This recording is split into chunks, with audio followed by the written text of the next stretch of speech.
Mga master, okay lang bang? Huwag niyong skip ang mga ads sa aking mga video kung okay lang mga master. Salamat sa solid na suporta po. Yon, what's up mga masters? Nandito na naman tayo sa panibagong araw, panibagong kabanata na naman ang pagsasama-samahan natin ngayon guys.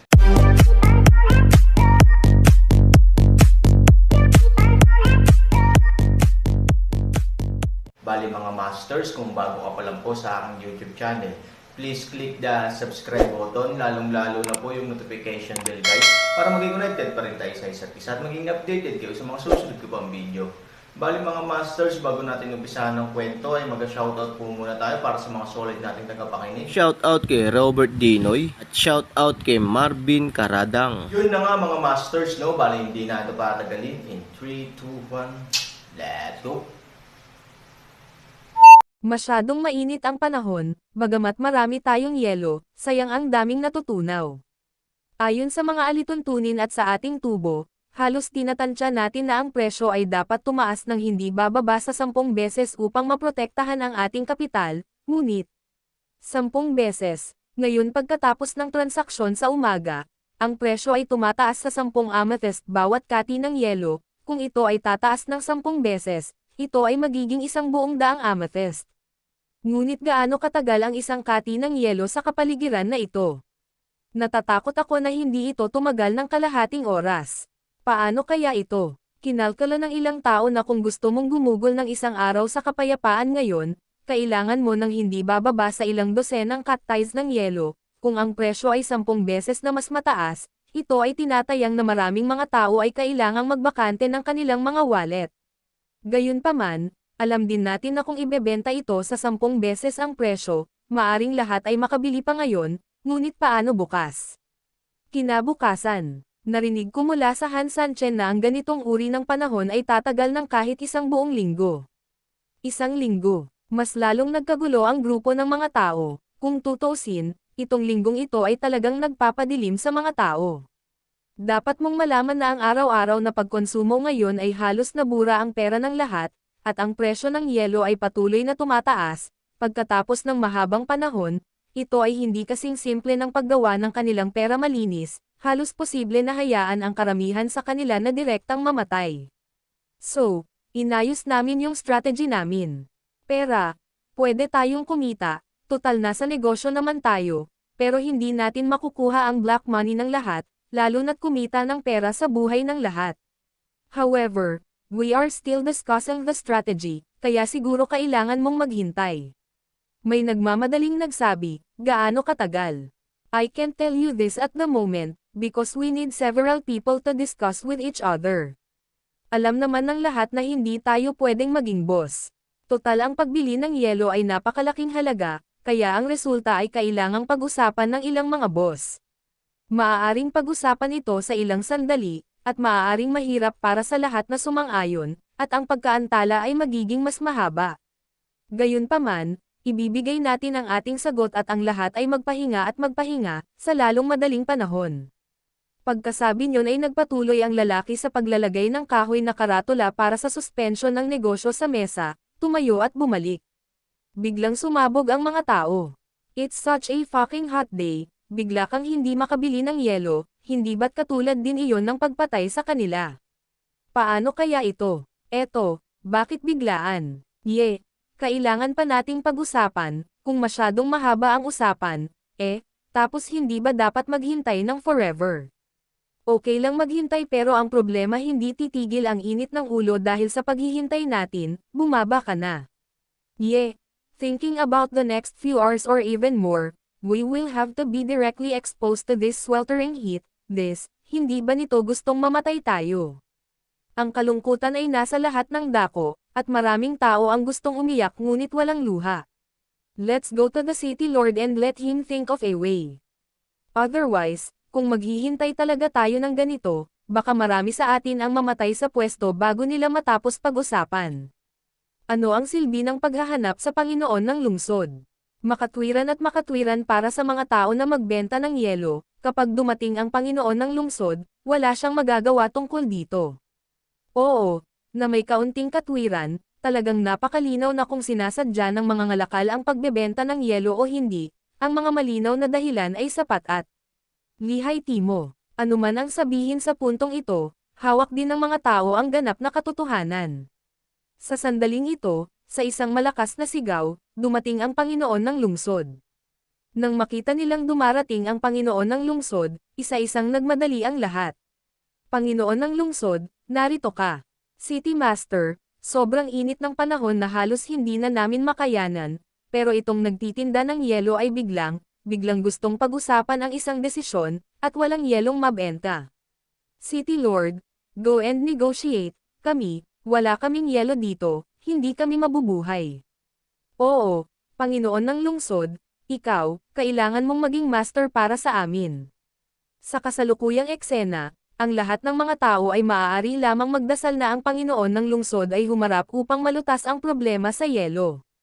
Tumanggo si Luo Jin, at saka naglakad patungo sa nagbebenta kasama ang ilang katulong at Luo Yinger. Matapos makipagkwentuhan ng mahina sa mga katulong doon, matapos maunawaan ang sitwasyon, inakay ni Luo Jin ang mga tao sa pansamantalang tindahan. Isang grupo ng mga tao ang nag-aalalang naghihintay sa lugar, makalipas ang halos isang kapat ng oras, pinangunahan ni Luo Jin ang mga tao palabas. Lahat, naiintindihan ko na ang sitwasyon, pinag-uusapan nga nila kung paano ibebenta ang yelong ito sa hinaharap, nangako rin sila sa akin na susubukan nila ang kanilang makakaya upang makabuo ng pinakamahusay na paraan upang masiyahan ang maraming tao hanggat maaari sa pinakamababang presyo, pangangailangan. Pumasok nga si Luo Jin para alamin, ngunit kahit siya ay hindi makatanggi sa mga dahilan ng kabilang partido. Pagkatapos ng lahat, ang kanilang tinatalakay ay kung paano balansehin ang mga mapagkukunan, at kung paano matiyak na ang lahat ng tao sa lungsod ay hindi maaapektuhan ng init sa pinakamaraming lawak habang tinitiyak na mas maliit ang kanilang kinikita. Ito pa nga ang dapat niyang gawin bilang City Lord. Kaya, ano ang masasabi niya, ang Panginoon ng lungsod, tungkol sa matapat na pag-uugali ng isang matapat na negosyante? Panginoon ng lungsod, ngunit kailan ito maghihintay? Kahit gaano pa kakonsensya ang mga presyo nila, ano pa ang silbi kung na-overheat tayong lahat bago natin mabili? Isang grupo ng mga tao ay halatang hindi nasisiyahan sa sagot, sumisigaw para sa isang tiyak na oras. Medyo napahiya din si Luo Jin, lahat, talagang nag-uusap pa rin sila, kaya wala talagang paraan para mabigyan ka ng eksaktong oras, gayunpaman, ginagarantiya ko na ibibigay nila sa lahat ang pinakakasyang sagot sa pinakamabilis na oras. Panipi, bukod pa rito, para maging komportable ang lahat, nagpasya si Luo na samahan ang lahat at maghintay dito. Pagkasabi niyon, inutusan ng Luo City Lord ang kanyang mga katulong na maghanda ng mga upuan. Binuhat lang ng mga katulong ang 2 upuan, at saka naglagay ng 2 payong sa ibabaw ng mga upuan, at pinaupo ni Luo Jin si Luo Yinger. Sa ganitong paraan, una, maaari itong maglagay ng pressure sa mga negosyo, at pangalawa, mapapatatag nito ang puso ng mga tao. Ito lang ang kayang gawin ni Luo Jin. Nang makitang personal na naghihintay sa kanila si City Master Luo, kahit na ang lahat ay medyo nababalisa, wala na silang masabi pa, pilit silang tumira isa-isa, umupo sa lupa at patuloy na naghihintay. Unti-unting lumipas ang oras, at patuloy na umiinit ang init. Sa pinangyarihan, ang ilan ay nagsimulang magalit, ang ilan ay nagsimulang gumuho, at ang ilan ay nagsimulang mahimatay. Kahit si Luo Jin, makalipas ang mahigit 1 oras, kahit may payong na siyang nilalabanan at upuan para mas komportable siya, nagsimula na rin siyang makaranas ng malubhang pisikal na kakulangan sa ginhawa. Pare, kapag ganito ang mangyayari, natatakot akong mamatay ang mga tao. Kailangan pa nating gumawa ng paraan para maalis sila sa yelo sa lalong madaling panahon, kung hindi, magkakagulo ang Yetian City, mahinang paalala ni Luo Yinger. Pinunasan ni Luo Jin ang medicated oil, ang matinding discomfort ay naging dahilan para hindi komportable ang kanyang katawan. Gayunpaman, ang mga ito ay walang halaga kumpara sa sakit na dinaranas ng mas maraming tao sa lungsod ngayon. Dahan-dahan siyang bumangon, sinulyapan ang pagod na hitsura ng mga taong nakapila sa likuran niya, tumango, at muling naglakad patungo sa tindahan, hinanap ang katulong at sinabing, "Kuya, lumabas ka muna sandali. City Master, the shopkeeper is discussing the result, you know that, so go and disturb him at this time. Go and tell him that it would be best if they come to an agreement now, Just let him act according to the latest result. Everyone needs eyes. If this drag on, how many people will be dead in the heat? Middle. Kung hindi pa sila nag-negotiate ng resulta, then it will be calculated according to their maximum profit, and the price difference between them will be borne by my City Lord's mansion for everyone. Sa madaling salita, agad na naghiyawan ang mga tao sa likod. The City Lord's mansion is worthy of being the City Lord's mansion. At this most critical moment, they have assumed you. The difference in the small amount. Ang City Lord ng Lord ay handang gumastos ng napakaraming yaman upang punan ang butas na. Malaki ang populasyon ng Yutian City, at ang paggawa pa lang ng pagkakaiba sa presyo ay malamang na isang malaking bilang, na hindi dapat pasanin ng kahit sinong tao. Talagang hinahangaan ko ang Panginoon ng lungsod sa kanyang katapangan. Hinanap ng lahat ang tunog, at nang makitang iyon ang amo, nagulat silang lahat. Ang tindera, ang tindera. Nako, lumabas na rin sa wakas ang tindera, ito ang nagpatagal sa grupo natin. Boss, bilisan mo na magtinda ng yelo, hindi talaga natin matiis ang init. Oo, bilisan mo, itanong mo lang kung magkano ang gusto mo. Sa oras na ito, nagmamadali ring naglakad si Luo Jin patungo sa kabilang partido kasama ang suporta ng kanyang mga katulong, at sa kabahagyang ngumiti, "Kuya, kinakatawan ni Luo ang lahat ng mga mamamayan ng lungsod na ito, at umaasa akong magbenta ng yelo ang Shuangtai upang mabilis na mailigtas ang mga tao. Buhay ng tao, kaya gagawin namin ang aming makakaya upang masiyahan ang lahat sa lungsod." Tungkol sa pagkakaiba sa presyo, ang lungsod ay may malaking populasyon. Kung Luo City pangunahing nagbabayad para sa pagkakaiba, sa totoo lang, kahit na Luo City Lord ay kayang bayaran ang pera, natatakot ako na ang mansyon ng Panginoong Lungsod ay ganap na nasa panganib pagkatapos ng insidente. Ang mansyon ng Panginoon ng Lungsod ay palaging ang mekanismo ng pagpapatakbo ng lungsod ng Yetian, kung ang mansyon ng Panginoon ng Lungsod ay natatakot sa iba't ibang paraan, dahil ito ay hindi natatakot sa pera, sakuna para sa mga tao sa lungsod ng Yetian. At one point, the other party really hit the point. Ang pagpapatakbo at pagpapanatili ng lungsod ay nangangailangan ng mansyon ng Panginoon ng Lungsod, at ang mansyon ng Panginoon ng Lungsod ay kailangan ding gumastos ng pera upang mabili ang mga produktong pangkalakal sa merkado ng kalakalan ng lungsod. Kung walang pera ang mansyon ng City Lord, paano gagawin ngayon ang malaking negosyo sa Yetian City? Ito ay malalaking problema. Ngunit ngayon hayaan si Luo Mo na panoorin ang mga tao sa Yetian City na namamatay dahil sa init. Si Luo Mo ay hindi dapat umupo ng walang ginagawa. Lord Luo, don't worry, nakausap ko na ang ilang boss, at hindi magbabago ang presyo ng yelo, bahagyang ngumiti ang amo. Sa isang salita, hindi lang lahat ang nakahinga ng maluwag, ngunit maging si Luo Jin ay medyo nagulat. Boss, totoo ba ito?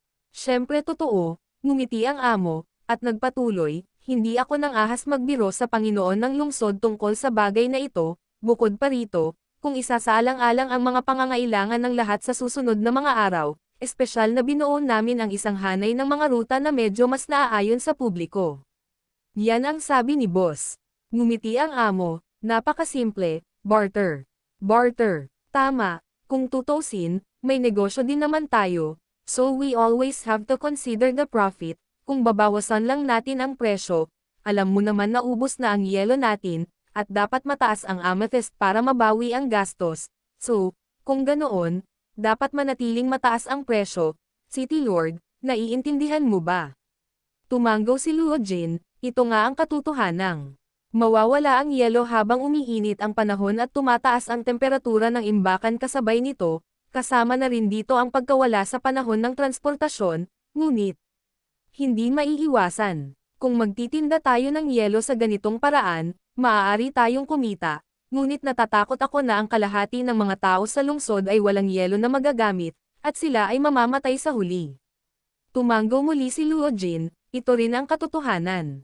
Kaya, pagkatapos ng maraming pag-iisip, napag-isipan namin na ang pagpapalitan ng mga kalakal ay ang pinakaangkop. Maaari kang makipagpalitan ng yelo sa amin para sa ilang mga espesyal na produkto mula sa Yetian City o malapit. Sa ganitong paraan, kapag nakuha natin ang mga kalakal na ito, maaari pa rin tayong umasa sa kanila kapag naglalakbay tayo sa Hilaga at Timog, Ang pagkakaiba sa daloy ng mga kalakal ay ang pagbili ng mababa at pagbebenta ng mataas, nakatumbas ng pagpunta sa ibang lugar upang mabawi ang ating mga gastos at kita. Sa ganitong paraan, masisiguro nating hindi tayo mawawalan ng pera, at kasabay nito, hindi natin madadala ang ganoong kalaking ekonomiya sa pagkonsumo ng Yetian City. Ano ang iniisip ng Panginoon ng lungsod? Napatingin si Luo Jin kay Luo Yinger, talagang mabuti ang pamamaraang ito. Ito ay katumbas ng paghahagis ng tubo sa muling pagbibili sa hinaharap, kaya talagang mas madali para sa mga tao ng Yetian City na makayanan muli. Kumonsumo ng Luo. You guys think of this opinion? Lord Luo, this plan is feasible. Yes, ang mga specialty products ng Yetian City ay nakatadhana na hindi masyadong tumaas ang presyo, ibig sabihin, hindi naman talaga masyadong mataas ang presyo ng mga ice flowers na binili nila. Then Luo wants to ask, what the boss want to exchange for what?